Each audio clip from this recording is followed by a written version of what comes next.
Chapter 29. The Philistines gathered all their forces at Aphek, and Israel camped by the spring in Jezreel.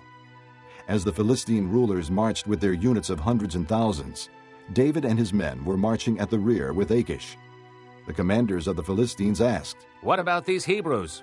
Achish replied, "Is this not David, who was an officer of Saul, king of Israel? He has already been with me for over a year, and from the day he left Saul until now, I have found no fault in him." But the Philistine commanders were angry with him and said, "Send the man back, that he may return to the place you assigned him. He must not go with us into battle, or he will turn against us during the fighting. How better could he regain his master's favor than by taking the heads of our own men? Isn't this the David they sang about in their dances? Saul has slain his thousands, and David his tens of thousands?" So Achish called David and said to him, "As surely as the Lord lives, you have been reliable, and I would be pleased to have you serve with me in the army. From the day you came to me until now, I have found no fault in you. But the rulers don't approve of you. Turn back and go in peace. Do nothing to displease the Philistine rulers." "But what have I done?" asked David. "What have you found against your servant from the day I came to you until now? Why can't I go and fight against the enemies of my lord the king?" Achish answered, "I know that you have been as pleasing in my eyes as an angel of God. Nevertheless, the Philistine commanders have said, 'He must not go up with us into battle.' Now get up early, along with your master's servants who have come with you, and leave in the morning as soon as it is light." So David and his men got up early in the morning to go back to the land of the Philistines, and the Philistines went up to Jezreel. Chapter 30. David and his men reached Ziklag on the third day. Now the Amalekites had raided the Negev and Ziklag. They had attacked Ziklag and burned it, and had taken captive the women and all who were in it, both young and old. They killed none of them, but carried them off as they went on their way. When David and his men came to Ziklag, they found it destroyed by fire, and their wives and sons and daughters taken captive. So David and his men wept aloud until they had no strength left to weep. David's two wives had been captured, Ahinoam of Jezreel, and Abigail, the widow of Nabal of Carmel. David was greatly distressed because the men were talking of stoning him. Each one was bitter in spirit because of his sons and daughters. But David found strength in the Lord his God. Then David said to Abiathar the priest, the son of Ahimelech, "Bring me the ephod." Abiathar brought it to him, and David inquired of the Lord, "Shall I pursue this raiding party? Will I overtake them?" "Pursue them," he answered. "You will certainly overtake them and succeed in the rescue." David and the 600 men with him came to the Besor ravine, where some stayed behind, for 200 men were too exhausted to cross the ravine. But David and 400 men continued the pursuit. They found an Egyptian in a field and brought him to David. They gave him water to drink and food to eat, part of a cake of pressed figs and 2 cakes of raisins. He ate and was revived, for he had not eaten any food or drunk any water for 3 days and 3 nights. David asked him, "To whom do you belong, and where do you come from?" He said, "I am an Egyptian, the slave of an Amalekite. My master abandoned me when I became ill 3 days ago. We raided the Negev of the Kerethites and the territory belonging to Judah and the Negev of Caleb. And we burned Ziklag." David asked him, "Can you lead me down to this raiding party?" He answered, "Swear to me before God that you will not kill me or hand me over to my master, and I will take you down to them." He led David down, and there they were, scattered over the countryside, eating, drinking, and reveling because of the great amount of plunder they had taken from the land of the Philistines and from Judah. David fought them from dusk until the evening of the next day, and none of them got away, except 400 young men who rode off on camels and fled. David recovered everything the Amalekites had taken, including his 2 wives. Nothing was missing, young or old, boy or girl, plunder or anything else they had taken. David brought everything back. He took all the flocks and herds, and his men drove them ahead of the other livestock, saying, "This is David's plunder." Then David came to the 200 men who had been too exhausted to follow him, and who were left behind at the Besor ravine. They came out to meet David and the people with him. As David and his men approached, he greeted them. But all the evil men and troublemakers among David's followers said, "Because they did not go out with us, we will not share with them the plunder we recovered. However, each man may take his wife and children and go." David replied, "No, my brothers, you must not do that with what the Lord has given us. He has protected us and handed over to us the forces that came against us. Who will listen to what you say? The share of the man who stayed with the supplies is to be the same as that of him who went down to the battle.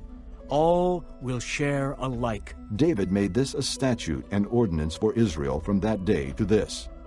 When David arrived in Ziklag, he sent some of the plunder to the elders of Judah, who were his friends, saying, "Here is a present for you from the plunder of the Lord's enemies." He sent it to those who were in Bethel, Ramoth Negev, and Jadar, to those in Aror, Ziphmoth, Eshtemoa, and Rachel, to those in the towns of the Jerahmeelites and the Kenites, to those in Hormah, Bor-Ashan, Athak, and Hebron, and to those in all the other places where David and his men had roamed.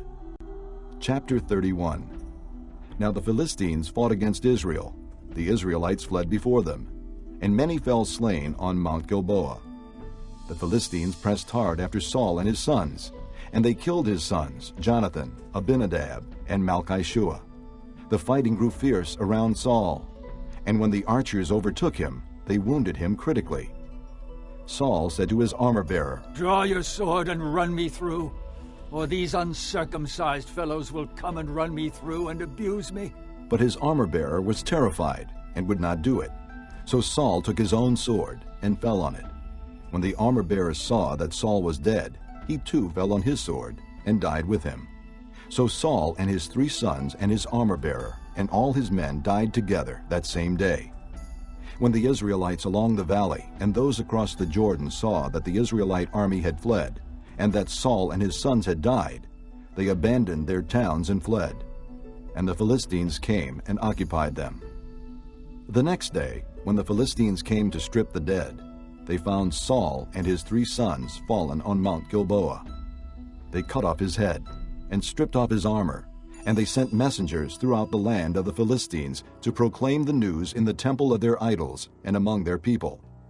They put his armor in the temple of the Ashtoreths, and fastened his body to the wall of Bethshan. When the people of Jabesh Gilead heard of what the Philistines had done to Saul, all their valiant men journeyed through the night to Bethshan. They took down the bodies of Saul and his sons from the wall of Bethshan and went to Jabesh, where they burned them. Then they took their bones and buried them under a tamarisk tree at Jabesh, and they fasted 7 days. 2 Samuel, chapter 1. After the death of Saul, David returned from defeating the Amalekites and stayed in Ziklag 2 days. On the 3rd day, a man arrived from Saul's camp, with his clothes torn and with dust on his head. When he came to David, he fell to the ground to pay him honor. "Where have you come from?" David asked him. He answered, "I have escaped from the Israelite camp." "What happened?" David asked. "Tell me." He said, "The men fled from the battle. Many of them fell and died, and Saul and his son Jonathan are dead." Then David said to the young man who brought him the report, "How do you know that Saul and his son Jonathan are dead?" "I happened to be on Mount Gilboa," the young man said, "and there was Saul leaning on his spear, with the chariots and riders almost upon him. When he turned around and saw me, he called out to me, and I said, 'What can I do?' He asked me, 'Who are you?' 'An Amalekite,' I answered. Then he said to me, 'Stand over me and kill me. I am in the throes of death, but I'm still alive.' So I stood over him and killed him, because I knew that after he had fallen, he could not survive. And I took the crown that was on his head and the band on his arm, and have brought them here to my lord."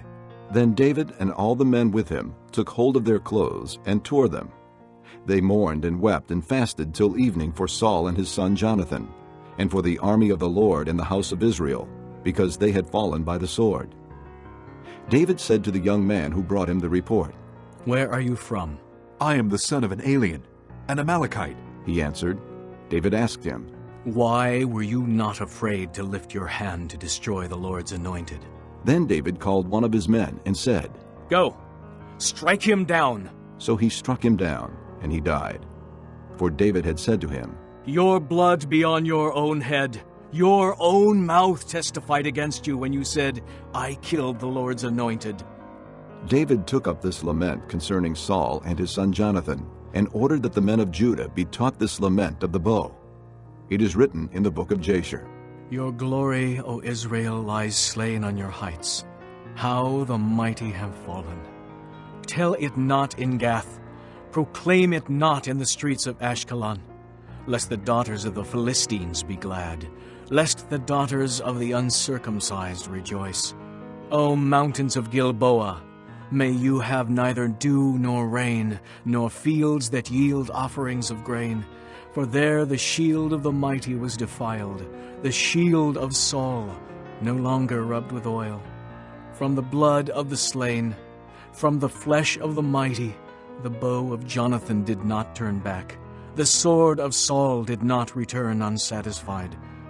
Saul and Jonathan, in life they were loved and gracious, and in death they were not parted.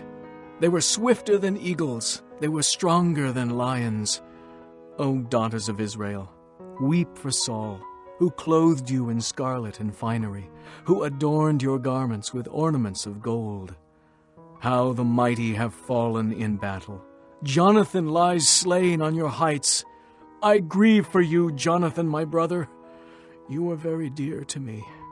Your love for me was wonderful, more wonderful than that of women. How the mighty have fallen. The weapons of war have perished. Chapter 2. In the course of time, David inquired of the Lord. Shall I go up to one of the towns of Judah? He asked. The Lord said, Go up. David asked, Where shall I go? To Hebron. The Lord answered. So David went up there with his 2 wives, Ahinoam of Jezreel, and Abigail, the widow of Nabal of Carmel. David also took the men who were with him, each with his family, and they settled in Hebron and its towns. Then the men of Judah came to Hebron, and there they anointed David king over the house of Judah.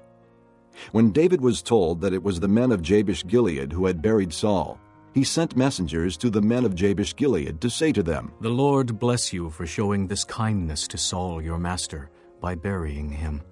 May the Lord now show you kindness and faithfulness, and I too will show you the same favor because you have done this. Now then, be strong and brave, for Saul your master is dead, and the house of Judah has anointed me king over them. Meanwhile, Abner, son of Ner, the commander of Saul's army, had taken Ishbosheth, son of Saul, and brought him over to Mahanaim. He made him king over Gilead, Asherai, and Jezreel, and also over Ephraim, Benjamin, and all Israel. Ishbosheth, son of Saul, was 40 years old when he became king over Israel, and he reigned 2 years. The house of Judah, however, followed David. The length of time David was king in Hebron over the house of Judah was 7 years and 6 months.